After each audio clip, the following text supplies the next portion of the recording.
sertifikatda 28-dekabrda tushgan 36-savol masala ko'rinishida kelgan.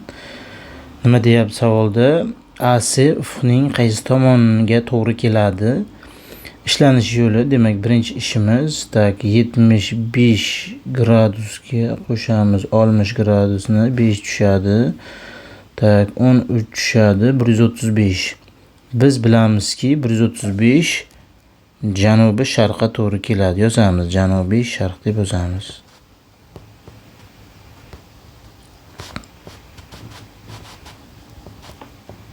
Janubiy sharq. O'sha savolning B'sida nima deyilgan? AC yo'nalishda yana necha gradus burilsak, biz g'arb tomonga burilamiz degan savol kelib chiqadi. O'zi bizlarda 135 bor. Endi buni ishlash uchun biz bilamizki, 270 bu g'arb.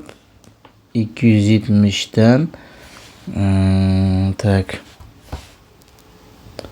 ayiramiz 135 ni javobi 135 bo'ladi.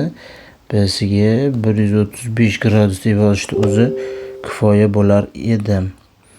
Aziz ustozlar, bizni kuzatishda davom eting. Yana keyingi savollarni yana berib boramiz.